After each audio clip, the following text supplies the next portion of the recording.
Halos 3 buwan matapos manalasa ang bagyong Yolanda, nakatanggap ng bagong bangka ang mga mangingisda sa Eastern Visayas. Ito ay sa ilalim ng ahon, 10,000 bangka para sa 20,000 pamilya. Rehabilitation Initiative ng pribadong sektor, Department of Agriculture at Bureau of Fisheries and Aquatic Resources. Nitong weekend ay nasa 318 bangka ang itinurnover sa mga mangingisdang benepisyaryo sa Eastern Visayas.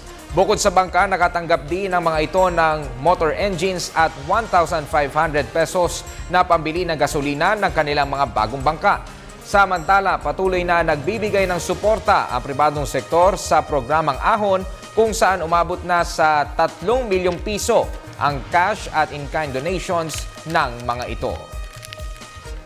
Agaw pansin sa pagdiriwang ng Panagpanga Festival sa Baguio City ang mga likha ng mga artist mula sa Batanes. Dito ay pinakita ang mga pamumuhay ng ating mga kababayang Ivatan, gayon din ng kanilang makulay na kultura. Ang detalye mula kay Jonathan Llanes ng PTV Baguio. Bilang pagkilala sa mga likhaing gawa ng mga Ivatan artist, kabilang ngayon ang Yaro no Artes Ivatan o ang samahan ng mga manlilikha sa sining ng Batanes sa isang buwang selebrasyon ng Panagbenga 2014 na matatungayan sa Tamawan Village dito sa lungsod ng Baguio.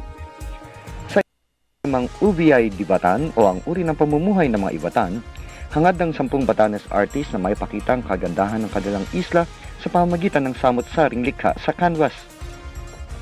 Ayon kay Chanong Foundation President Jordan Mangosan, nais nilang bigyan ng pagkakataon ang mga Batanes artist na makapagtampok ng kanilang angking galing na siya namang ipapamala sa lungsod ng Maynila makaraan ang pananatili nito sa Tamawan Village hanggang sa 7 ng Pebrero.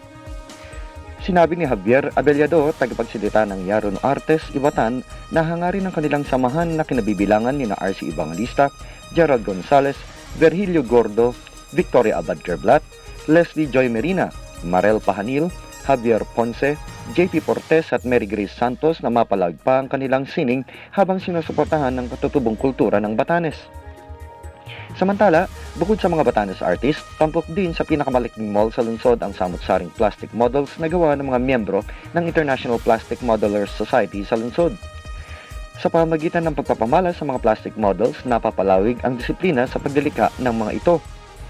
Ayon kay Baguio Flower Festival Foundation Chairman Anthony De Leon, ang mga programang ganito ang siyang nakatutulong ngayon ang angking galing ng mga artist sa iba't ibang larangan, kalinsabay sa pagdaraos ng Panagbenga.